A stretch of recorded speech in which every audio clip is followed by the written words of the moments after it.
Celle que le miroir lui renvoyait était une parfaite inconnue. Lina Moreau restait figée, drapée dans la soie et les secrets, ses mains calleuses effleurant une robe qui coûtait plus cher que son loyer.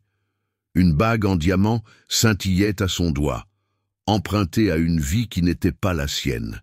Derrière elle, la musique s'échappait de la grande salle de bal. Elle se chuchota à elle-même « Ce n'est qu'une semaine ». Mais au fond de sa poitrine, quelque chose semblait déjà dangereusement réel. À peine 3 semaines plus tôt, Lina Moreau nettoyait les sols de ce même immeuble où elle prétendait maintenant avoir sa place. Personne ne la remarquait alors, juste l'employé de maison aux yeux discrets et aux chaussures usées par des années de travail invisible. Mais un après-midi a tout changé.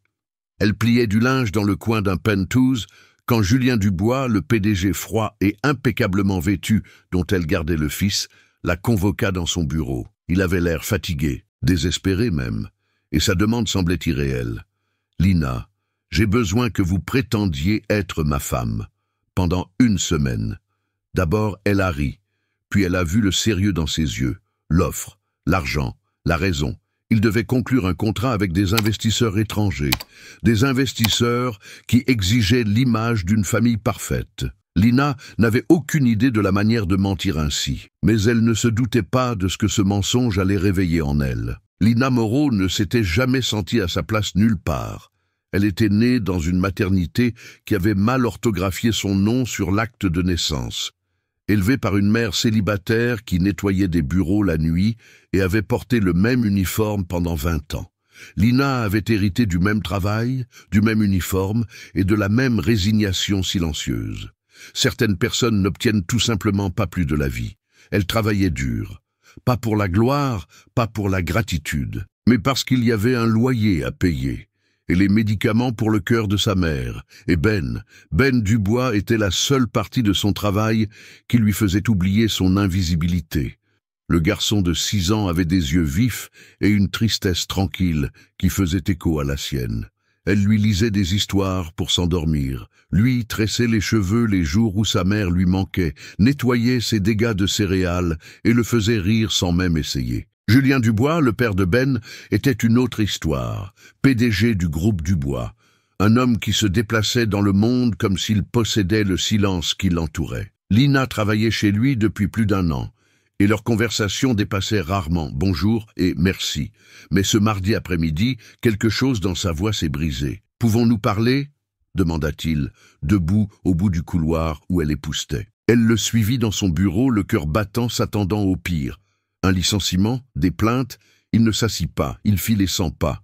Il y a un contrat, il est énorme, crucial. L'investisseur principal est traditionnel. Il ne traite qu'avec des hommes qui ont une vie de famille stable. Lina le dévisagea, confuse.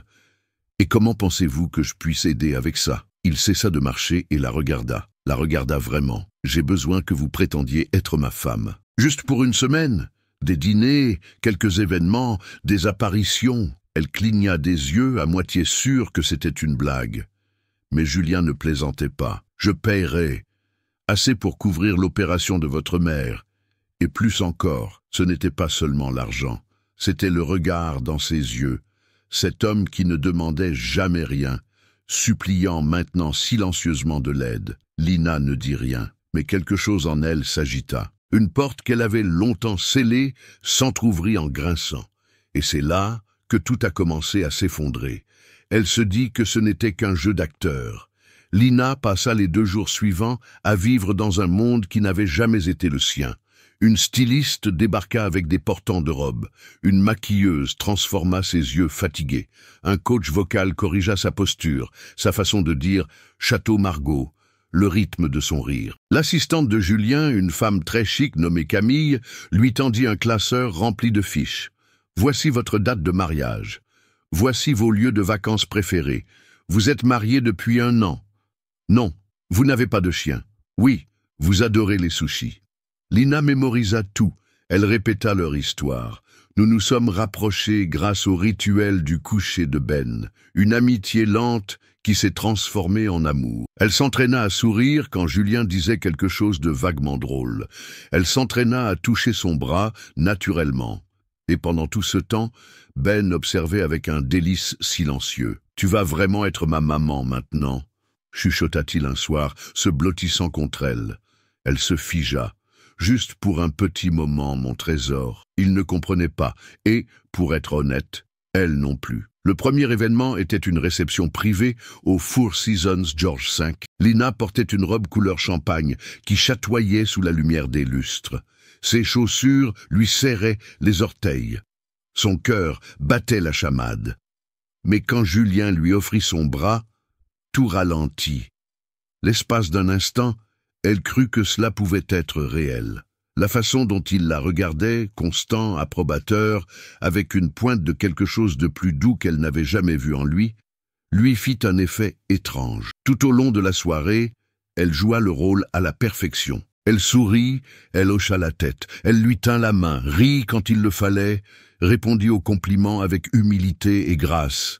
Monsieur Takeda, l'investisseur, semblait impressionné. Mais plus tard dans la nuit, tout s'était filoché. Lina était montée pour se changer, mais en passant devant le bureau de Julien, elle entendit sa voix. « Oui, elle joue le rôle mieux que prévu, » dit-il au téléphone. « Honnêtement, elle est parfaite pour ça. Personne ne se doute de rien. » Silence, puis un petit rire. « Ouais, qui l'eût cru, la femme de ménage a parfaitement joué le jeu. » Lina ne bougea pas, ne respira pas. Quelque chose en elle se brisa à ce moment-là. Pas seulement sa fierté, mais quelque chose de plus profond. Elle ne faisait pas que prétendre être sa femme, elle commençait à souhaiter l'être réellement. Et maintenant, elle réalisait à quel point ce souhait était devenu dangereux. Elle ne put dormir cette nuit-là. Les mots tournaient en boucle dans sa tête. La femme de ménage a parfaitement joué le jeu. Elle s'assit sur le bord du lit de la chambre d'amis, sa chambre temporaire dans le penthouse de Julien. Toujours dans sa robe de soirée, le maquillage coulé, les cheveux défaits. La bague en diamant à son doigt scintillait d'un éclat moqueur dans la pénombre. Ce n'était pas le mensonge qui faisait mal, c'était la facilité avec laquelle elle y avait cru. Toute la semaine, Lina avait traversé des pièces où les gens lui souriaient différemment, où des inconnus complimentaient son élégance, où Julien la regardait comme si elle comptait. Elle avait commencé à se tenir plus droite, à rire plus doucement. Elle avait commencé à oublier que la peau qu'elle portait n'était pas la sienne. Mais maintenant, elle sentait comme si tout se consumait. Au matin, son silence s'était transformé en distance. Elle joua son rôle, mais plus froidement, mécaniquement. Au brunch avec l'équipe Takeda, elle arborait un sourire qui n'atteignait jamais ses yeux. Quand Julien lui tira sa chaise, elle le remercia avec trop de politesse. Quand il lui toucha le dos, elle ne s'appuya pas contre lui. Il le remarqua, elle le sentait bien. Mais il ne dit rien, pas encore. Plus tard dans la soirée, Ben courut vers elle avec des crayons de couleur à la main. « On peut dessiner ensemble ? Papa dit qu'on n'a rien de prévu ce soir. » Elle s'agenouilla, essayant de retrouver la chaleur qu'il faisait toujours naître en elle. Mais sa voix se cassa. « Pas tout de suite, mon trésor. Peut-être plus tard, d'accord ?» Il parut confus, puis déçu, et s'éloigna lentement. Elle s'assit seule à la table de la cuisine, les mains tremblantes autour d'une tasse de thé intacte. Son téléphone vibra avec un SMS de l'hôpital. L'opération de sa mère avait été approuvée. L'argent de Julien l'avait déjà rendu possible. Elle aurait dû être reconnaissante. Elle l'était, mais la gratitude ne protège pas d'un cœur brisé. Cette nuit-là, Julien frappa à sa porte. Lina, elle ne répondit pas tout de suite. Il entra, la voix plus basse. « J'ai fait quelque chose ?» Elle leva les yeux de sa valise à moitié faite. « Je t'ai entendu au téléphone, » dit-elle. La femme de ménage a parfaitement joué le jeu. Son visage changea. Pas de culpabilité, pas de surprise, quelque chose d'autre. De compliqué. Lina, ce n'était pas. « Tu n'as pas besoin d'expliquer, » coupa-t-elle. « J'ai compris. C'était un travail, une performance. J'ai bien fait. De rien. » Il s'approcha. Ce n'était pas juste une performance. « Si, ça l'était, dit-elle. Tu avais besoin d'une femme, j'avais besoin de l'argent. Nous avons tous les deux eu ce que nous voulions. » Sa voix se brisa sur le dernier mot, trahissant ce qu'elle ne voulait pas admettre. Il la regarda un long moment. Puis il dit doucement, « Tu vas manquer à Ben. » Elle tressaillit. « Je ne lui ai jamais menti, » dit-elle. C'est à toi de lui expliquer. En se tournant pour fermer sa valise, elle sentit tout ce qu'elle avait construit en elle. Chaque espoir fragile, chaque regard volé, chaque possibilité imaginée, volée en éclats dans le silence. Cette nuit-là, elle resta assise sur le balcon bien après minuit, les jambes repliées contre sa poitrine, regardant la ville pulser sous elle. La ligne d'horizon était floue à cause des larmes qu'elle refusait d'essuyer. Pendant 7 jours, elle avait goûté à ce que signifiait être vue, être choisie, avoir le sentiment d'appartenir. Et maintenant, il était temps de redevenir invisible. Avez-vous déjà eu l'impression que votre cœur n'était qu'un bruit de fond dans l'histoire de quelqu'un d'autre? Si vous avez déjà joué un rôle juste pour survivre ou juste pour compter, partagez votre histoire dans les commentaires. Vous ne savez jamais qui la lit, ayant besoin de se sentir un peu moins seul. Le lendemain matin, le monde continua comme si de rien n'était.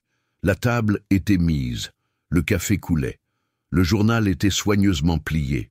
De l'extérieur, le penthouse des Dubois semblait aussi parfait que jamais, mais Lina était différente maintenant. Elle avait décidé de ne plus pleurer. Non pas parce que la douleur avait disparu, mais parce que quelque chose de plus fort commençait à grandir à sa place. Elle se leva tôt et repassa ses vieux vêtements. Pas de robe de créateur aujourd'hui, pas de rouge à lèvres. Elle attacha ses cheveux en arrière comme elle l'avait toujours fait. La femme dans le miroir n'était pas glamour, mais elle était réelle. Elle se dirigea vers la cuisine et trouva Ben déjà en train de manger des céréales. Il leva les yeux, surpris. « Tu n'es pas habillé chic », dit-il, sa cuillère en suspens. Lina sourit doucement. « Pas aujourd'hui, champion ». Il fronça les sourcils. « Tu pars ?»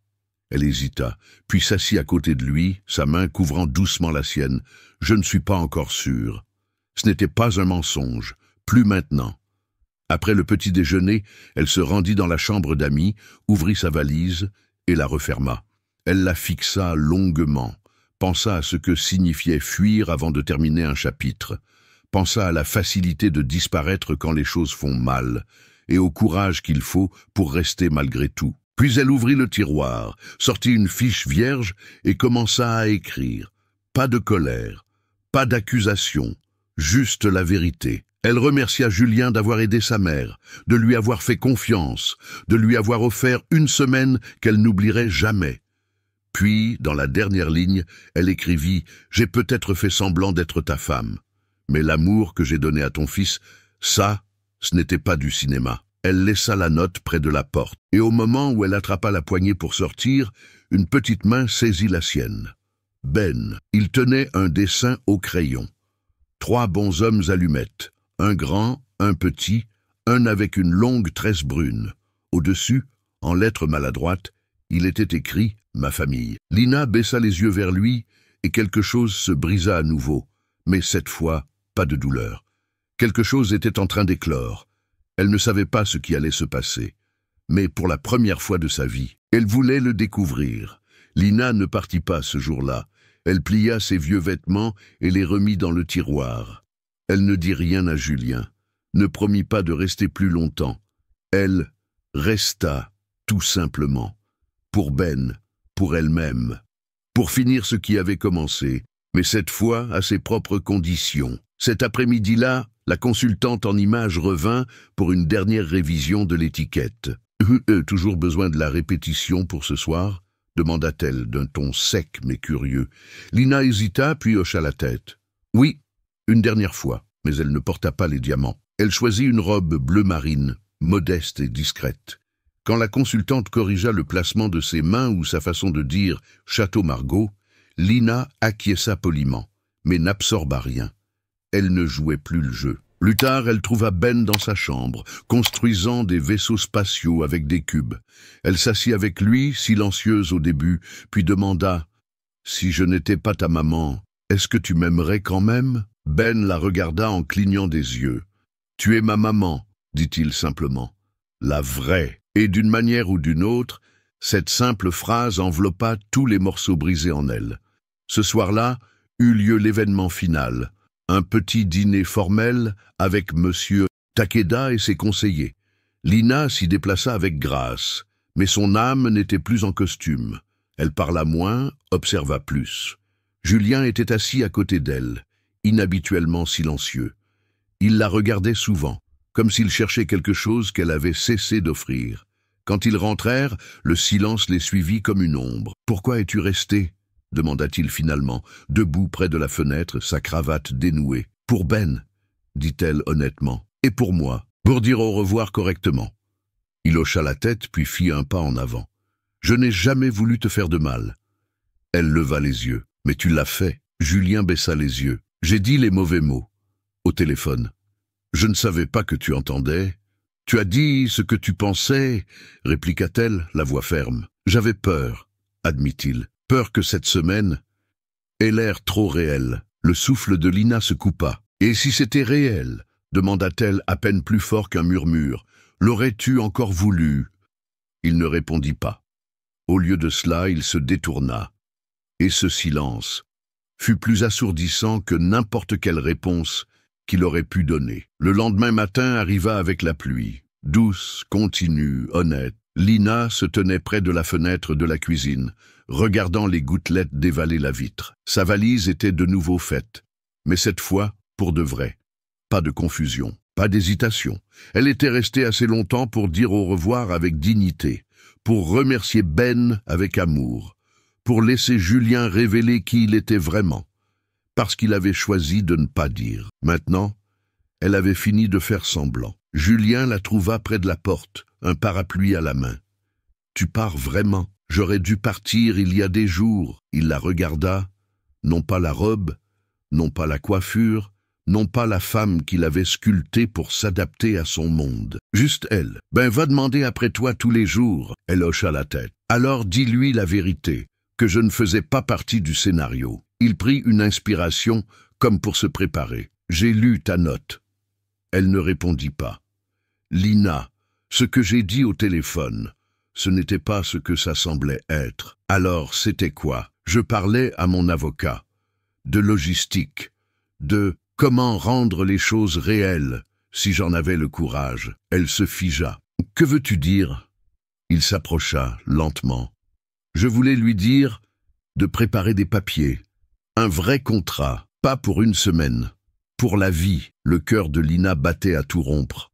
Mais ensuite, j'ai vu à quel point tu avais l'air blessé. Et j'ai paniqué. J'ai pensé que je t'avais peut-être déjà perdu. Elle le fixa, les yeux écarquillés entre l'espoir et la terreur. Tu ne peux pas dire ça maintenant. Je sais. Il fouilla dans sa poche et en sortit la même bague, celle qu'elle portait pendant leur comédie. Je ne veux plus t'en donner une fausse, dit-il. Je veux te donner celle-ci, honnêtement, pas à cause d'un contrat, pas pour impressionner qui que ce soit, juste parce que je suis amoureux de toi. Son souffle se coupa, et je sais que je ne mérite pas ton pardon, mais je te le demande quand même. Elle le regarda, l'homme qui la voyait autrefois comme invisible, maintenant debout, vulnérable, dépouillé de tout égo. Dehors, la pluie s'adoucit. Lina fit un pas en avant, puis un autre, et lentement, elle tendit la main. Julien lui glissa la bague au doigt, doucement, avec révérence. « Elle te va toujours, » dit-il, riant à moitié à travers ses larmes. Elle sourit. « C'est parce que cette fois, elle est à moi. » Ils ne s'embrassèrent pas tout de suite. Ils restèrent simplement là, front contre front, tandis que la ville continuait de respirer et que le silence entre eux se transformait en quelque chose de sacré. 6 mois plus tard, Lina Moreau ouvrit la porte de son propre appartement, son vrai chez-soi, vêtue d'un jean, un sac à dos à la main et souriant comme jamais auparavant. Pas à cause de la bague à son doigt, bien qu'elle brillât toujours doucement au soleil, mais parce qu'elle avait enfin construit une vie qui était la sienne. Après tout, elle n'avait pas emménagé dans le penthouse de Julien. Elle garda son travail pendant un certain temps, passa son bac en candidat libre, s'inscrivit à des cours du soir, choisit son propre chemin, brique par brique. Julien l'accompagna, non pas comme son sauveur, mais comme son partenaire. Il venait la chercher après les cours, lui apportait du café pendant ses sessions de révision, lisait ses dissertations même quand elles n'avaient aucun sens. Ben l'appelait maintenant « maman », sans hésitation. Et quand il lui montra un nouveau dessin de leur famille, cette fois les bonshommes allumettes avaient des noms. et des sourires. Lina apprit que l'amour n'a pas besoin de permission. Il ne vient pas emballé dans des contrats ou des costumes. Il vient quand quelqu'un vous voit vraiment et reste. Mais surtout, elle apprit quelque chose auquel elle ne s'attendait pas, que prétendre être quelqu'un d'autre, juste pour une semaine, l'avait menée tout droit à la vérité sur qui elle était vraiment. Parce que parfois, les plus belles histoires commencent par un mensonge que nous ne voulons plus vivre. Peut-être avez-vous aussi porté un masque. Peut-être, tout comme Lina, avez-vous souri alors que votre cœur se brisait, ou fait semblant d'être plus fort que vous ne le sentiez, juste pour survivre un jour de plus. Si cette histoire a touché quelque chose en vous, si elle vous a rappelé un moment où vous vous sentiez invisible ou courageux ou les deux, dites-le moi en commentaire. Votre voix pourrait être exactement ce que quelqu'un d'autre a besoin d'entendre ce soir. Et si vous croyez que l'amour peut nous trouver dans les endroits les plus inattendus, même au milieu d'un mensonge, laissez un pouce bleu. Cela aide plus d'histoires comme celle-ci à toucher plus de cœurs. Et si ce n'est pas encore fait, cliquez sur le bouton d'abonnement. Parce qu'ici, nous racontons le genre d'histoire qui nous rappelle que nous sommes tous un peu brisés et que nous méritons quand même d'être aimés. Merci d'être resté avec moi jusqu'à la fin, jusqu'au prochain chapitre. Prenez soin de votre cœur.